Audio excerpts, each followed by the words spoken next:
Interrupt the honourable member. I call Scott Simpson. Mr Speaker, what an honour and a privilege it is to conclude and be the final speaker in this, the third reading of the Employment Relations Secret Ballot for Strikes Amendment Bill, so capably introduced by my colleague the Honourable Tau Henare and guided through the House with such style and grace.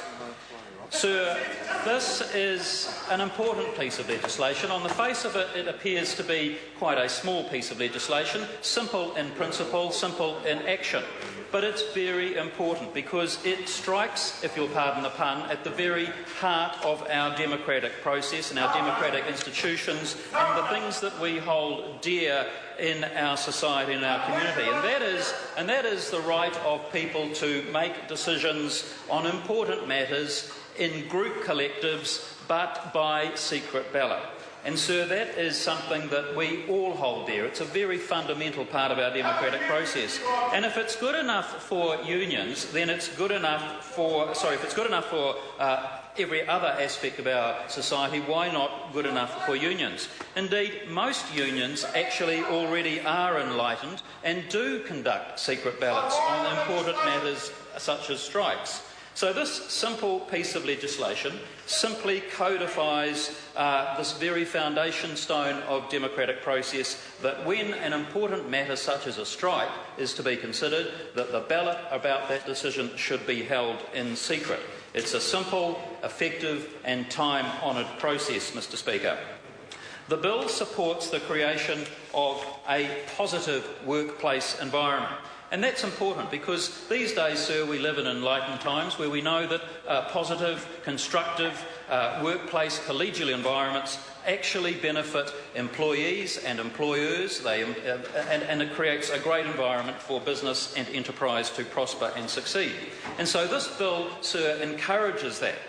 And as I've already said, many unions already do adopt a secret ballot process in matters to do with strikes. So the question I ask, and the question that this bill seeks to remedy, is why not all of them? And that's what this will do, and I'm very, very pleased and proud to be able to speak in support of this legislation today. And unions do it already because they know it is the right thing to do. They do it already because they know it is the right, proper and correct democratic thing to do. And it's only the rump, a few minor, less progressive and less enlightened unions that don't have secret ballots. The EPMU, the Honourable Tau Henare tells me, is one of them, and I'm sure that's right. This is not about union bashing. It's not about attacking unions. It's not about having a go at unions. It's not about anything vindictive or attacking of unions. It's about democracy and about what's important and about not being punitive or punishing unions. It's about democracy and freedom, and it's about a basic fundamental right of any organisation and any member of any organisation in our society. So freedom of choice, that's what we on this side of the House hold dear. That's why we are members of the National Party. And it's been obvious to me, even though I'm a new member in this House, that through the listening to the debates, that on this subject, Labor is very clear. They don't like choice. They don't like freedom of choice, and they don't like democracy when it doesn't suit them. So in a less enlightened time, and more years than I care to remember, I was a member of a union. It was in the days of compulsory unionism. And I was a member because I was compulsorily made to be a member of the union. And I was working in a holiday job while I was at university. And I was working for a chartered club. It was the Commercial Travellers Club, actually, and my job was in the bottle store. Andrew Little may well have been the union rep. And my job in the bottle store involved spending most of my working day in the beer fridge, in the chiller.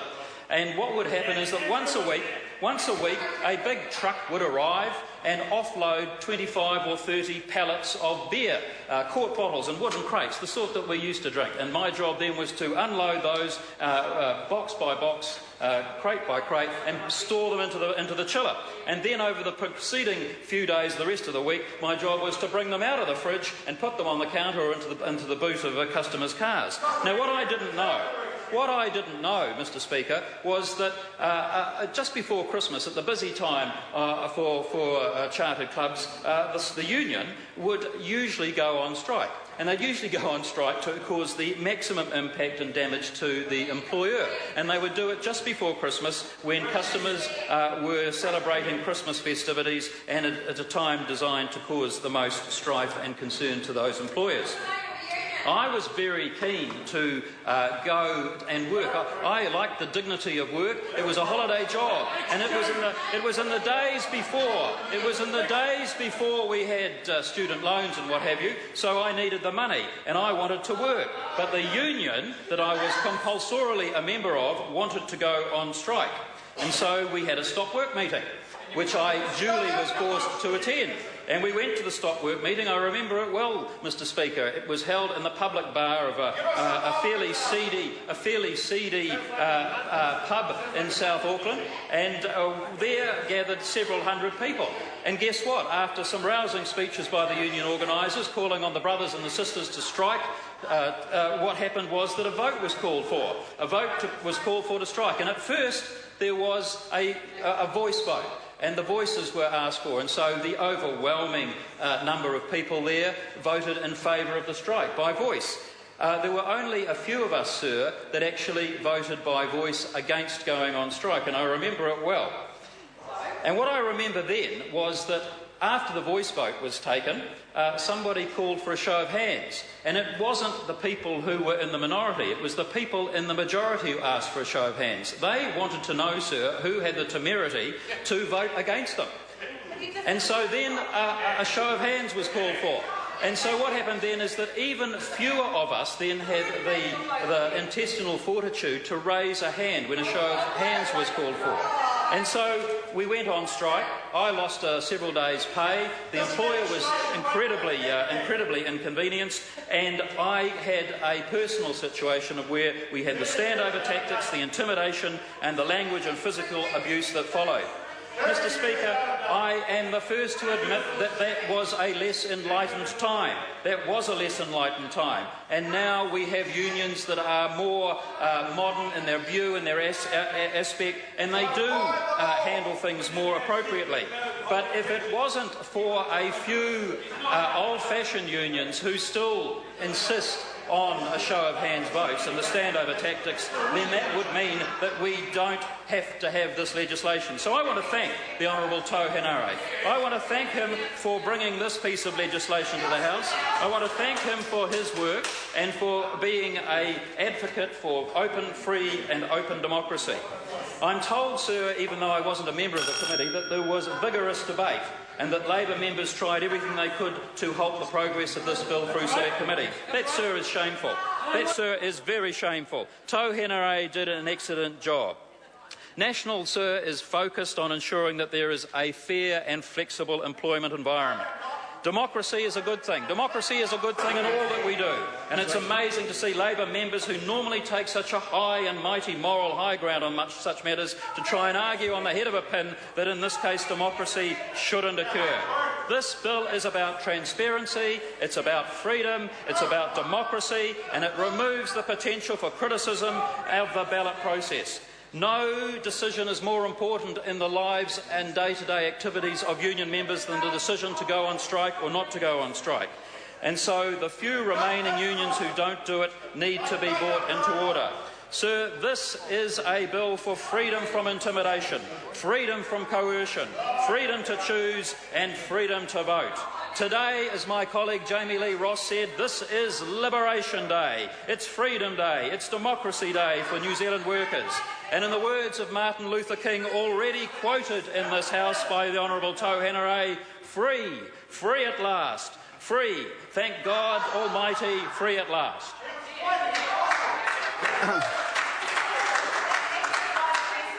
Order. Order. Order. Order. Order. Members, this debate is concluded.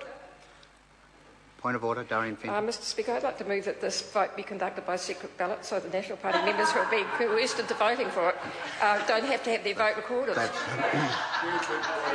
Members, the question is that the motion be agreed to. Those of that opinion will say aye. Aye. To the contrary, no. The ayes have it. The ayes have it. Party vote's been called for. I'll ask the clerk for a party vote. New Zealand National. 59 votes in favour. New Zealand Labour. 34 votes opposed. Green Party. 14 opposed. New Zealand First. 8 opposed. Māori Party. 3 votes opposed. Mana. 1 opposed. ACT New Zealand. 1 vote in favour. United Future. 1 vote in favour.